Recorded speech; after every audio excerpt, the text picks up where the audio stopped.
Hi guys, welcome back to Tuesday Talks with me, Jennifer Lynn Adams, on my channel, Extra-Abled Life. And I always come on here as many Tuesdays as I can and talk to you guys about stuff that has to do with being extra-abled. So leave a comment below and subscribe and all that good stuff. But the main goal of these Tuesday Talks is to get conversations started about being extra-abled, so we can create a community of support. So comment below anything that comes to mind from what I'm sharing. So I actually have a couple things to share today. One is more like life wisdom, and the other is more like, well, it's wisdom too, but it's more like kind of just sharing vulnerably some thoughts about stuff. Really, I guess what I would say is it's about having to let go of people you love, even if you love them, if you're not on the same page, you know? And I'll get more into that later. But the first thing I want to talk about is boundaries and career. Now, this is kind of applicable to anyone, not just extra-abled people, but I think that as extra-abled people too, like, we are always looking for our purpose and our careers, and those kinds of areas can be more challenging sometimes in this world. So, this is from the book, Boundaries, and I highly recommend I recommend that everyone in the world reads this book. It is a good book for every human being to read, young or old. So this is in regards to choosing a career, knowing your gifts and talents, and the boundaries around that. It's just a little excerpt. Boundaries are where let me start that over. Boundaries are where our identity comes from. Boundaries define what is me and what is not me. Our work is part of our identity in that it taps into our particular giftedness and the exercise of those gifts in the community. However, many people are never able to find a true work identity. They stumble from job to job, never really finding anything that is them. More often than not, this is a boundary problem.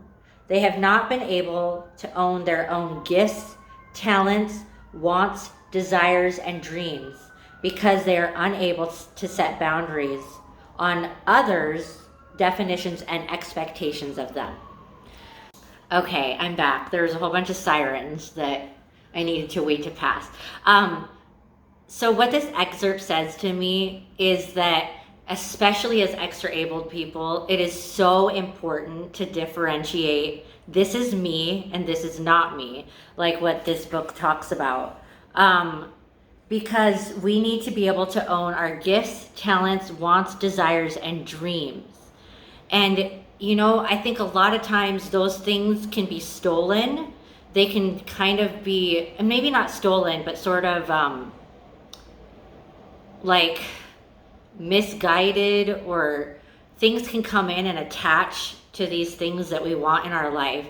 Because I think that there are more labels that we are fighting as extra-abled people.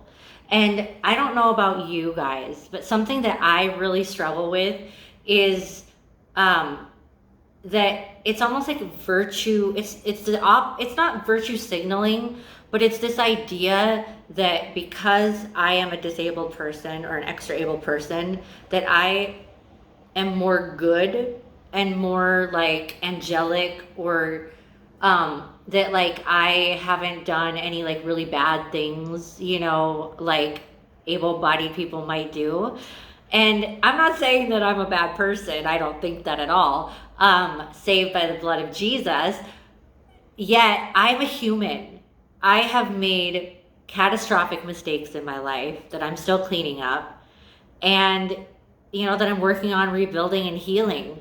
And so I think that people expect that I'm going to be this like this creature that comes into their life and kind of inspires them and lifts their burdens and that a lot of times that puts on me kind of this scapegoat mentality of like, well, you seem so, motivational and inspirational and like almost angelic and perfect, so you can take some of my stuff, right? Like, or it's the other, like, you're so vulnerable and cute and little, can I manipulate you to do what I want? And both of these things lead me or you into situations where we're probably losing our gifts, talents, wants, desires, and dreams because we're not setting boundaries and expectations with other people. And that's challenging too as an extra able person, because when you set a boundary, like, I don't know if it's like this for able-bodied people too, because I've never been an able-bodied person, but it almost seems like people are like, what, a boundary from someone who's disabled and in a wheelchair? Like, why would you set a boundary with me? Like, you need me, you're dependent on me. Like, there's sort of this almost like a surprise, like they're surprised that I stood up for myself. And you do have to. I think you have to stand up for yourself even more, because, I mean, even just things like physical touch, don't get me wrong, I love hugs, but not from everyone, and especially from people I don't know at all. But it really surprises me that the touch barrier seems to be less intact if you're in a wheelchair. It's like, well, you're in a wheelchair, so you must really want hugs. Or you're in a wheelchair, so I can touch and hug you and cuddle you. And, and it's like, maybe ask first. Like, can I hug you, or would you like a hug?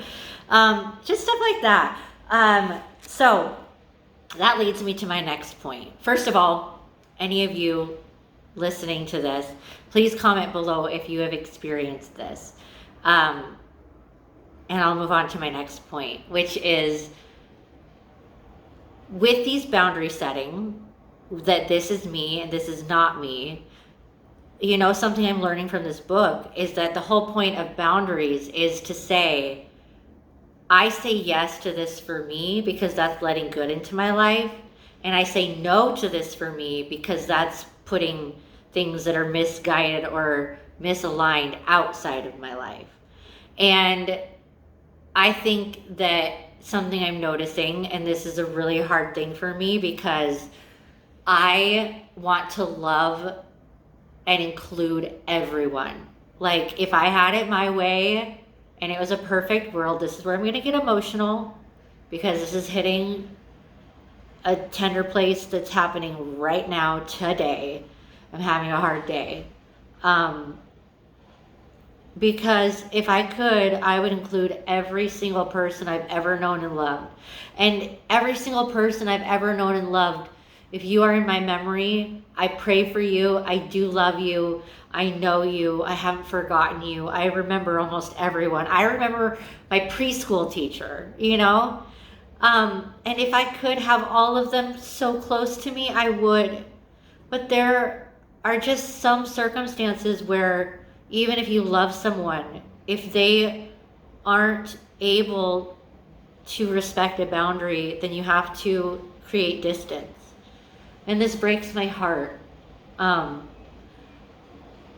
it's true, and so I'm just passing that on to you. If there is a situation where you're feeling oppressed and your expectations are not being respected, as this is me, this is not me, if your boundaries aren't being respected and there's abuse, or even just like attitudes that oppress you and make you feel like you can't just breathe and live your life, those people have to